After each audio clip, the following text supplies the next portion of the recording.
సీట్ల సర్దుబాటు విషయంలో కాంగ్రెస్ 2 రోజుల్లో తేల్చాలని డిమాండ్ చేశారు టీజేఎస్ అధ్యక్షుడు కోదండరాం. సీట్లపై నాన్సుడు ధోరణి కూటమికి మంచిది కాదన్నారాయన. ఎన్నికలు దగ్గర పడుతుంటే ఇంకా లెక్కలపై కాంగ్రెస్ ఓ నిర్ణయం తీసుకోకపోవడం తప్పుడు సంకేతాలు పంపుతుందంటున్న కోదండరాంతో మా ప్రతినిధి చారి ఫేస్ టు ఫేస్.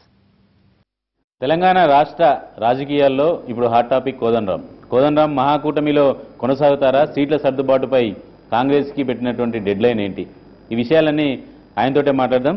సరే సార్, కాంగ్రెస్ పార్టీకి 48 గంటల డెడ్ లైన్ పెట్టినట్టు వార్తలు వచ్చాయి. మీరు పెట్టిన డెడ్ లైన్ మేము మాట్లాడుతున్నాం, అంతే తేడా. అదే ముఖ్యమైన తేడా కూడా. విషయం ఏంటంటే సీట్ల పొత్తు పంపకాల విషయంలో ఖరారు కాకపోతే పార్టీలకు చాలా పొత్తుకు సమస్య వస్తుంది, పార్టీలకు కూడా ఇబ్బందులు వస్తాయి. ఎందుకంటే సీట్లు ఖరారు కానప్పుడు ఒక అస్థిరత ఉంటుంది, ఏం చేయాలో ఎవరికి అర్థం కాదు. తర్వాత ఏమవుతుందంటే ఒక్కో చోట స్థానికంగా ఆ ఘర్షణ కూడా జరుగుతూ ఉంటుంది. ఇవన్నీ పోవాలి.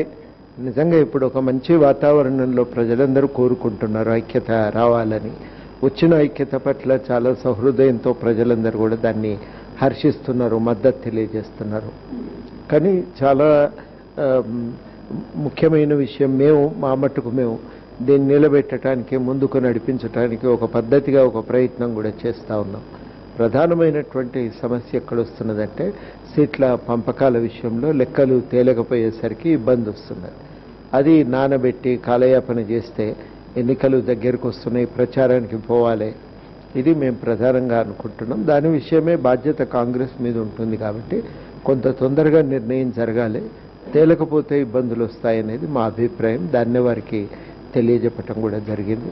అంటే నానబెట్టడం దేనికోసం అంటారు? కాంగ్రెస్ కావాలని నాంచుతుందంటారా, లేదంటే వేరే ఏదైనా కారణాలు అనుకుంటున్నారా మీరు? ఏం కారణం ఏదనేది మనకు తెలియదు కదా, వాళ్ళ అంతర్గతంగా ఏం ఆలోచన చేస్తున్నారు అనేది మనకు తెలియదు. కాబట్టి సాగదీయటం వల్ల నష్టం జరుగుతుందని మాత్రమే మేము చెప్పినాం. దానిపైన మరి సరే ఒక 2 రోజుల్లో మాట్లాడుకొని దీన్ని పైన ఒక నిర్ణయానికి వద్దామనే సంకేతాలు అయితే మాకు చేరుతా ఉన్నాయి. పీసీసీ నిన్న మొన్నటి వరకు రాష్ట్రంలో ఉన్నటువంటి పార్టీ నాయకులతో మాట్లాడినటువంటి కోదండరాం తన పార్టీకి సంబంధించి, మీ పార్టీకి సంబంధించినటువంటి అభ్యర్థుల జాబితాని ఏఐసీసీకి పంపించారని, ఏఐసీసీ నుంచి ఒత్తిడి పెంచే పనిలో కోదండరాం ఉన్నారని ఒక చర్చ జరుగుతుంది. ఏఐసీసీకి ఎంతమంది అభ్యర్థుల జాబితా పంపించారు మీరు? వ్యక్తుల జాబితా కాదు, కానీ ఖరారు కావాల్సిన అవసరం అయితే ఉంది. ఇక ఎక్కడెక్కడ మాట్లాడినాము, ఎట్లా మాట్లాడినాము అవన్నీ ఇప్పుడు మేము మీ ముందు చెప్పకూడని విషయాలే అవి. ఎందుకంటే ఒక చర్చ జరుగుతుంది, ఇవి అన్నీ కూడా సంతృప్తికరంగా పరిష్కారం అయితే అనేటువంటి ఒక విశ్వాసం. కోదండరాం 16 సీట్లు ఖచ్చితంగా ఇవ్వాల్సిందే అనే ఒక ప్రతిపాదన పెట్టారు కాంగ్రెస్ పార్టీ ముందు. కోదండరాం నిజంగానే ఆయన 16 సీట్లలో గెలిచే అంత బలం ఉందంటారా? మా బలం ఎంత అనేది అది మేము ఇప్పుడు మాట్లాడటం కూడా భావ్యం కాదు. బలం ఏమీ లేకపోతే అందరం ఒక తాటి మీదకి రావటం కూడా సాధ్యం కాదు. ఎవరి ఆలోచన రాజకీయాల్లో ఎవరి పద్ధతుల్లో వాళ్ళు బలాలను లెక్కలేస్తుంటారు. ఏ పద్ధతుల్లో బలాన్ని లెక్కేస్తారనే దాన్ని బట్టి ఎవరు బలంగా ఉన్నారు, ఎవరు బలహీనంగా ఉన్నారనే లెక్కలు కూడా తారుమారవుతుంటాయి.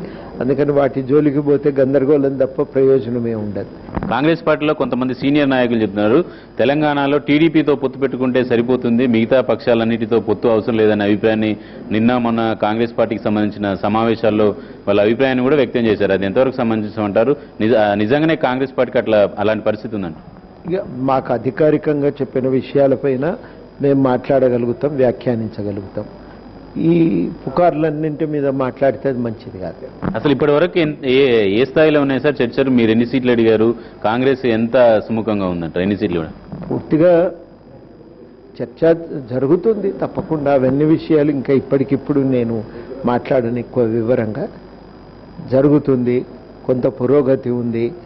1-2 రోజుల్లో దీనిపై ఒక నిర్ణయానికి వద్దామనేటువంటి అంచనా ఉంది. ఏం జరుగుతుందనేది చూద్దాం.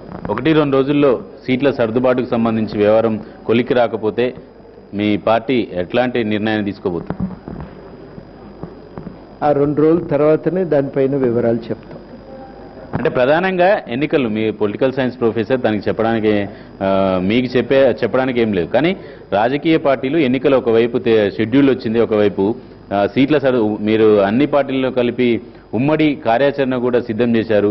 ఈ టైంలో సీట్ల సర్దుబాటు అనేది రాజకీయంగా పార్టీలకు ఇబ్బంది, ప్రజలు కూడా కన్ఫ్యూజన్ వచ్చే అవకాశం ఉంది కదా.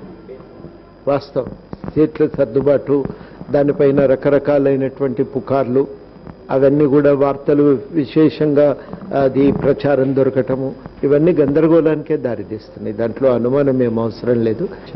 కామన్ మినిమం ప్రోగ్రామ్ కి కోదండరాంని చైర్మన్ గా ఒప్పుకున్నటువంటి రాజకీయ పార్టీలు మీ పార్టీ కంటే లీడ్ చేస్తున్నటువంటి కాంగ్రెస్ పార్టీనే మిమ్మల్ని చైర్మన్ గా చేయడానికి ఒప్పుకుంది.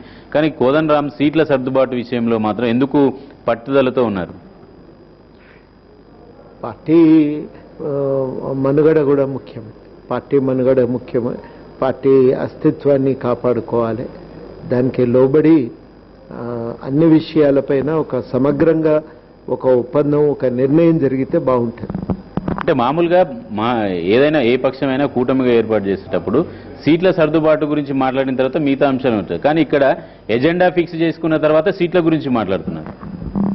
వాస్తవమే. ఎందుకు పొత్తు అంటే ఏదో ఒక సూత్రం, ఏదో ఒక సిద్ధాంతం ప్రాతిపదిక కావాలి కదా. లేకుండా కలవటం అనేది కుదరదు కదా.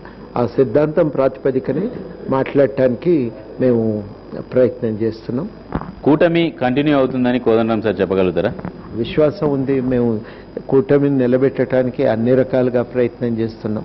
మా వైపు నుంచి శక్తి వంచన లేకుండా కృషి చేస్తున్నాం. ప్రథమ బాధ్యత ఈ కూటమిలో ఒక ప్రధాన భాగస్వామ్య పక్షమైన కాంగ్రెస్ మీద ఉంటుంది. వారు ఎక్కువ చొరవ తీసుకోవాల్సి ఉంటుంది. కూటమిలో ఉన్నటువంటి రాజకీయ పార్టీల్లో సీట్ల సర్దుబాటు వ్యవహారం మీద కొంత అసంతృప్తి కావచ్చు, కొంత ఆవేదన కావచ్చు. జనసమితి, నెక్స్ట్ సిపిఐ పార్టీలే కనపడుతుంది. ఇంకో పక్షంలో ఉన్నటువంటి టీడీపీ మాత్రం చాలా కూల్గా కనపడుతుంది. ఎందుకు ఇట్లాంటి డిఫరెన్స్ ఉందనుకో? అదే కారణం నేను ఎప్పుడు ఆలోచించాలి. ఇప్పుడు మీరు అడుగుతున్నారు కాబట్టి మరి వాళ్ళు కూడా ఉన్నారా, లేకపోతే నేను ఎప్పుడు చర్చ చేయలే. వాళ్ళల్లో కూడా ఏమన్నా అసంతృప్తి ఉందా అది నాకు తెలియదు. నేను అడగలేదు వాళ్ళని. మాకు సంబంధించినంత మేరకి రావటానికి కొన్ని కారణాలు ఉన్నాయి. కూటమి కొనసాగించడానికి రాజకీయ పార్టీలు, కూటమిలో ఉన్నటువంటి పక్షాలన్నీ కొంత ఓపిక పాటించాల్సి ఉంటుంది. ఆ ఓపికని పాటిస్తున్నట్టు కోదండరాం చెప్తున్నారు. కెమెరామెన్ శివతో చారి, ఎన్టీవీ.